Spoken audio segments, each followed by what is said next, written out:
Queens, it's Camille J with the L Spot Show, and we are reporting from Essence Festival 2018. Now, as you can see and probably hear, it is already a zoo in here, but we're going to take you around the entire experience, from the latest in the beauty secrets to what's going on in technology, and of course, all of this melanin magic. Make sure you guys stay tuned. This is the L Spot Show. Now it's my time to shine and be fearless. Now it's my time to shine and be fearless. Living my life and be fearless. I'm claiming my time and be fearless. Taking what's mine and be fearless. Now watch me work. Light, camera, action. Now watch me work.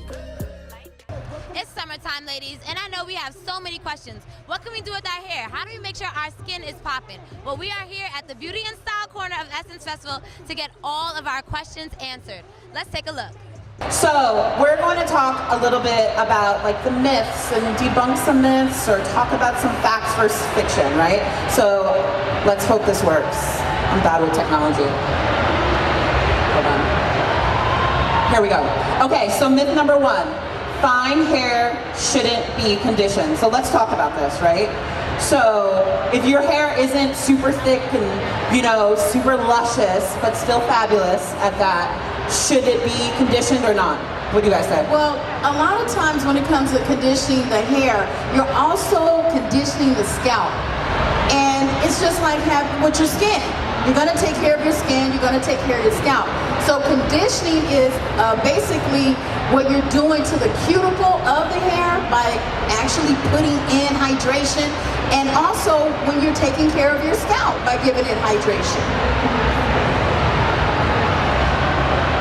False, right? Thank you. All right, so here's our next myth. Having balanced, healthy skin can lead to feeling more empowered, confident, and optimistic. Boom. Right? Absolutely. Let's talk about that. You are so confident. If you ever follow Dana on social media, Instagram or Twitter or anything, she's so positive, she's so confident. And again, being a mom and being busy like we all are, it's hard to find that confidence. So having your beauty confidence is really important too. Absolutely, because I live by the motto, if you look good, you're gonna feel good, right? So if our skin is right, I mean, it just makes me more confident. It makes me, feel confident, empowered when I'm walking into rooms and my skin is, flawless and balanced. So I think it's super important to, care for our skin, because it's gonna ultimately make us feel good for sure. Absolutely. Okay, let's go to our next one. Okay, don't use conditioner on roots because it will, it will weigh down hair. Damn it, I messed it up. Will weigh your hair down. Go for it, Felicia. We saw the thumbs. And I kind of answered that in the first question, but no, that's false. That's false. Now, well, let's talk really quick. No, but let's talk about this really quick. Because it can be both. Because sometimes when people use only conditioner, a lot of use co-wash, which means you're not using shampoo, it can clog the pores of the scalp and make it difficult for the hair to grow out. So you really have to make sure you're washing off the conditioner off the scalp so it doesn't clog the pores. Absolutely. So I have to throw in a personal question because I'm kind of obsessed with Issa Rae. Who out here is obsessed with Issa Rae? From Insecure. Yes, she's amazing. And Felicia touches her head all the time. This is her hairstylist who makes all of those amazing looks pop.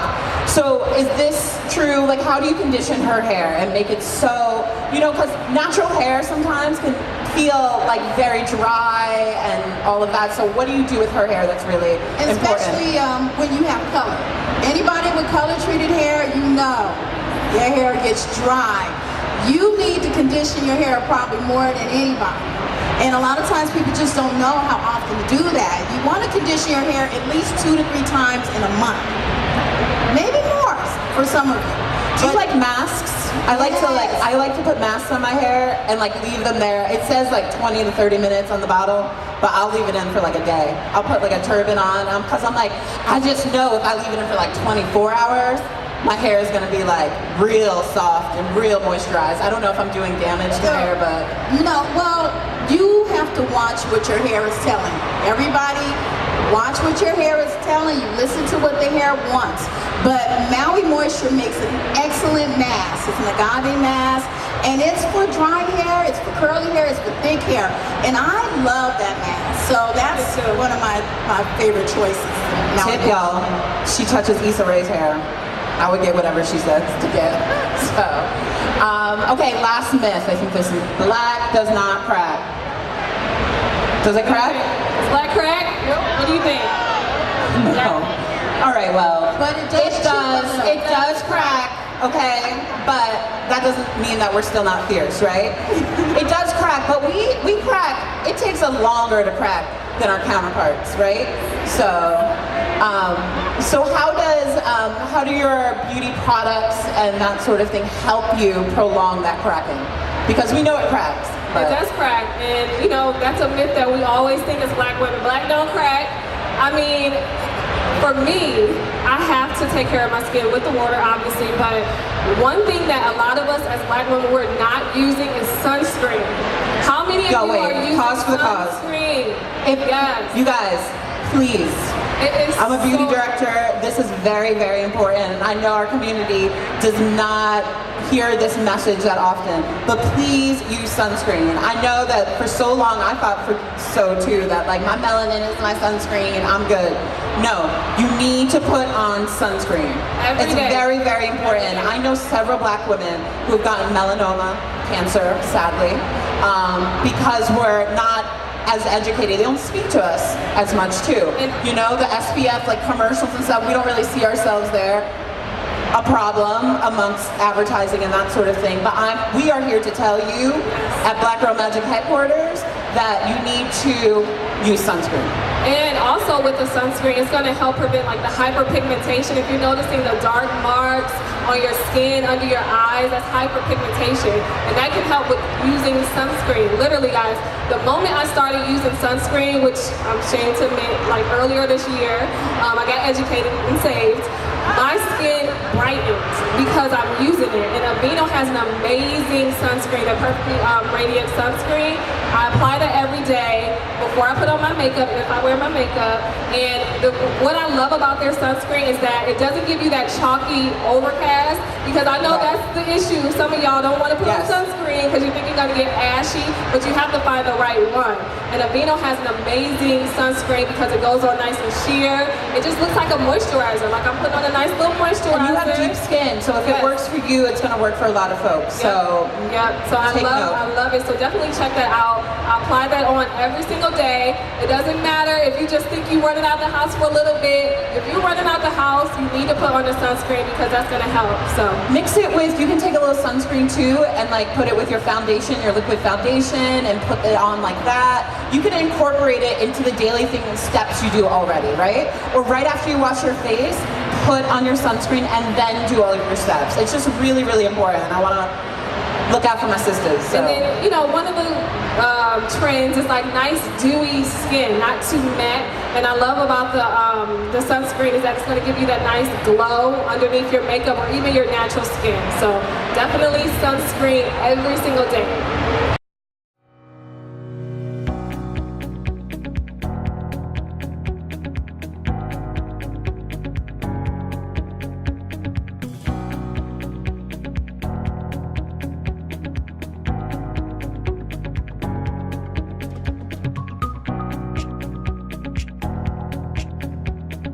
So we are here at the premiere of She Did That with Renae Bluitt. And how are you feeling after seeing your movie on screen? I am overwhelmed with joy. We have been working towards this moment for a couple of years now.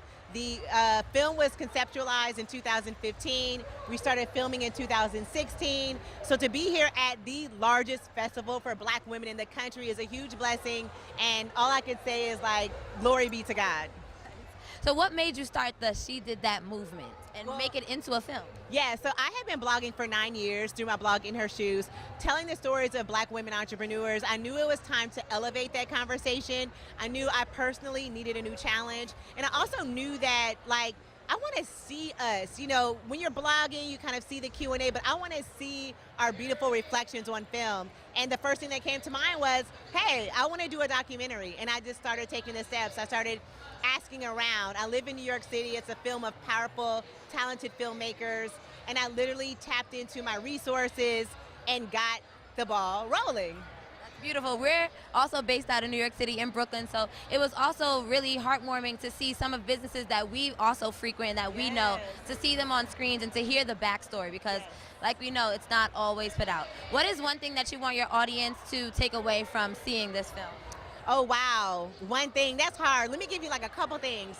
One thing, the Black woman is God. Like, if you see the stories of these women and all of the adversity that they have faced, and all the challenges and the doors that were shut in their face, the no's, and they kept going, like, it takes a strong woman to be able to do that. I admire Black women and our tenacity and our ability to push forward.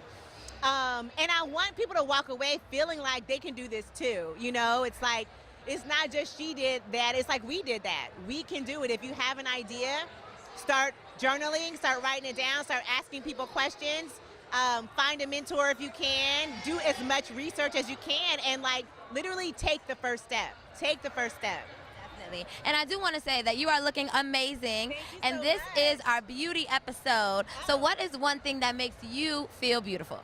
Oh gosh, one thing that makes me feel beautiful is just a good skin day. And a good skin day will come from me getting the right rest, me eating well, me drinking water, you know, like I love makeup, I love lipstick, you know, obviously we had the lip bar in the film, but like it all starts with the palette underneath and the canvas underneath, and that is like good skin. And lastly, how can we stay updated on She Did That and In Her Shoes? Okay, so to stay updated on She Did That, follow us on Instagram at She Did That Film. I will be sharing updates from today, from our screening in New York on the 30th of July. We're hitting markets across the country. That's where all the updates are. And of course, I don't want to neglect my baby that even got me here, the blog. Please follow In Her Shoes blog. I'll be talking about the film as well there. Definitely. Thank you so much. It was a pleasure. We loved it. We'll make sure we're at the July 30th screening too, because we just had a great time. Almost some tears shed, and it's definitely very inspirational. Thank you so much for all of your work and sharing it with all of us. Thanks. Thank you so much. Thank you so much. So we have wrapped up day one of Essence Festival, and of course I got my girl Empress Lanice with me. You know we didn't travel to New Orleans alone. Of course we did it together. Yes. We are out here repping for all of the L Spot show, and The L Spot magazine. And we just had such a great time at the first day of Essence, especially She Did That. Yes, She Did That. We definitely saw the film, and I enjoyed it a lot. I want to know, what was your take on it? I most definitely enjoyed it, and what I enjoyed the most about it is that it resonated with us. The stories that were told of women entrepreneurs and their journey, like we are going through that, and just to see where they're at today, I think it's so amazing because it just shows that our journey is just the beginning. Like, we're most definitely on the right path, because especially with Renae Bluitt, where she said that she started as a blog. We started as a blog. Exactly. Like, as soon as we walked in and heard that, we were like, oh my God, this was meant to be for us to be here. Right. I think it is good to know that other people struggle too. It's not just us. Like, when you're in that struggle and that hardship where you don't feel like work, getting up early and handling the paperwork or all the aspects of the entrepreneur life, just to know that you are not alone. Everyone else goes through the ugly stages, the tough stages, and to see people come out on top. And especially what I really loved about the film was seeing other entrepreneurs from New York and from Brooklyn, our stomping grounds. The Krabby Shack was in there, and I go to that place a lot of times, and just to hear the owners, two female black women, talking about how sometimes they don't even feel like opening that day. The fact that they have two locations now, and they both have to separate and go to, you know, each location, and they're both dealing with some type of issue at the store, and the fact that one, they use each other as comfort, but two is like, well, we got to do what we got to do. This is what we started, that we have a purpose for this business, and we just got to make it happen. Like, one of the girls said, well, I'm in the kitchen cooking. Yeah. And then, you know, after doing a 12-hour shift, they still got to be there to make sure the shop is ready to go for the next day. Yeah.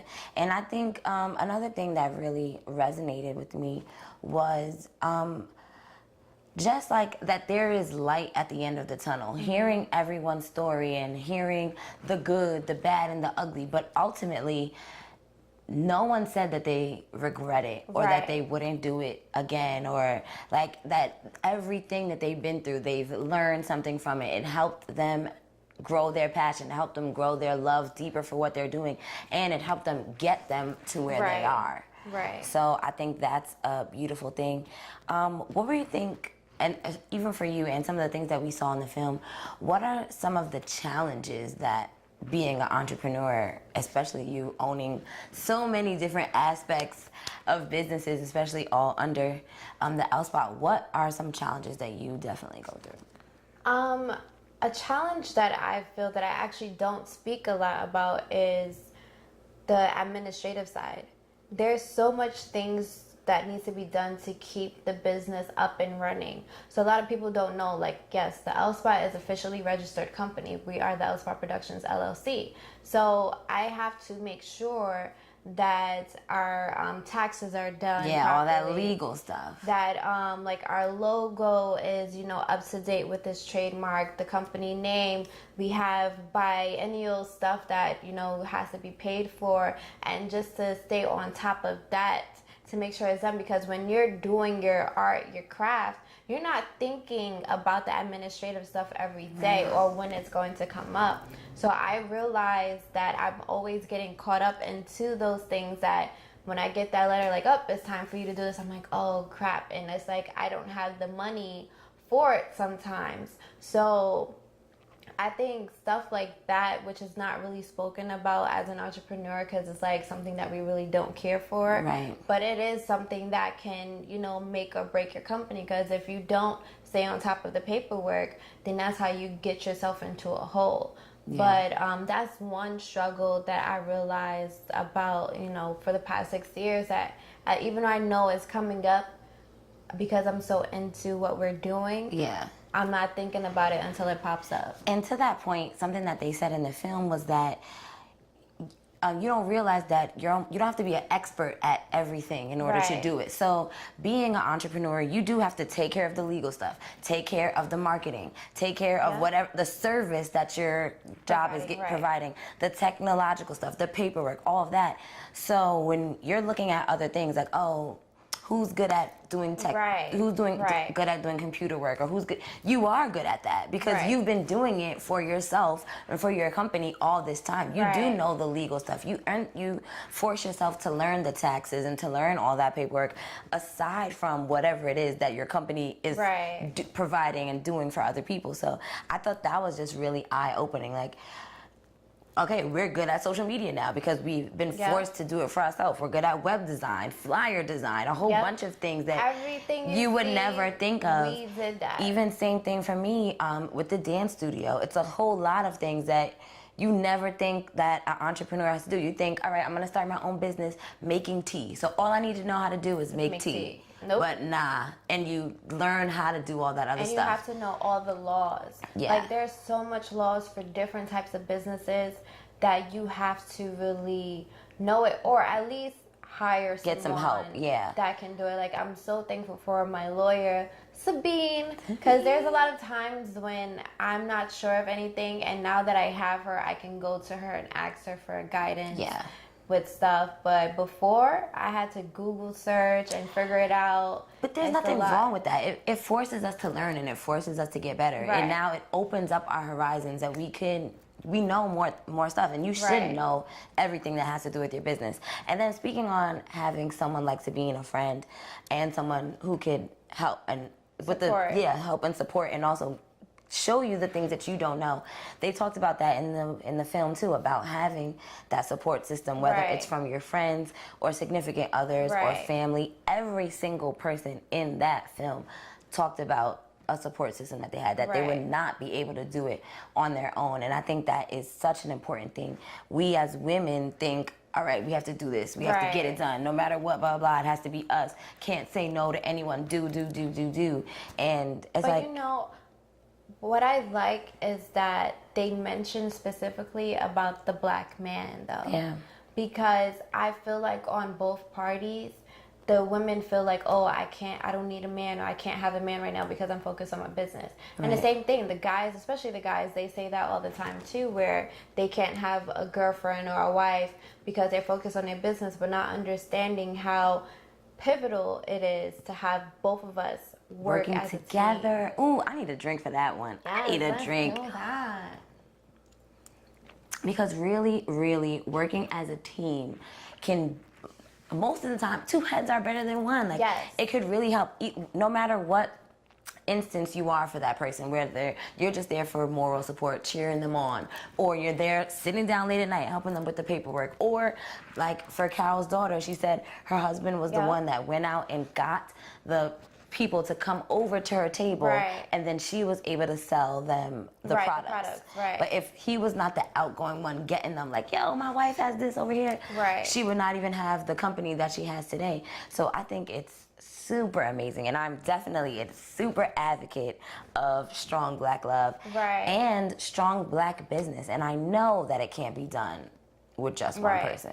And it's like, I always say, like, it can be, but it will always be greater to have a full team and a support system and it shouldn't be one-sided. It should be, especially in a relationship, if you both are doing something, I feel like you both help each other in some way. Whatever skills you got, use it to, that person, and same thing vice versa, so that you really grow and just build something greater. I feel like we really have to get out our mindset that we have to do this by ourselves, or complain that we don't have a team, but you do have a team, you're just not thinking of that person as your team.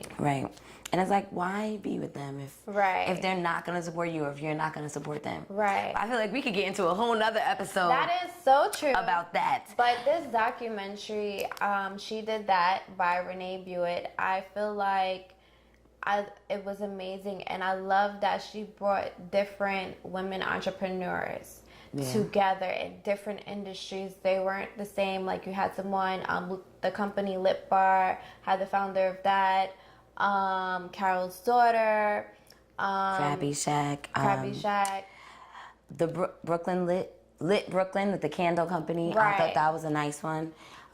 It's just good to see. Shout out to Brooklyn in New York. And they all had different stories. I really forgot the person that was moved to Miami for school. And Fab Finance. Oh, that was a good one. And she shared her story in the sense of, she had her, credit score high. She was like in the 750s. And then, she got into a relationship and things changed. Now, I feel like, by her telling that story and just sharing that, anything can happen. Life happens. You're going to go through stuff no matter what, but it doesn't mean you have to stop or give up. And that's something that she did not do. She, she's like, all right, I got into this, abusive relationship, but I want out. She made that choice. She made that decision to get out, and she started over and built back to where she's in a good space now. So I think that as entrepreneurs, sometimes we feel like giving up, because I know there's plenty of times I have felt like giving up. But it's part of life. It's a part of the journey. It's a part of growth. We have to learn, because if we don't learn from certain things, we're going to keep repeating them and not understand why we're not progressing. So I think that, just by all these women sharing their stories and from different perspectives, even with Lip Bar, where she said she was invited to be on Shark Tank. And then they turned her down. Now, mind you, I am a Shark Tank fan. And when I saw the clip of what they said to her, I was like, but here she is at Essence, looking beautiful as ever. Her company is on this film.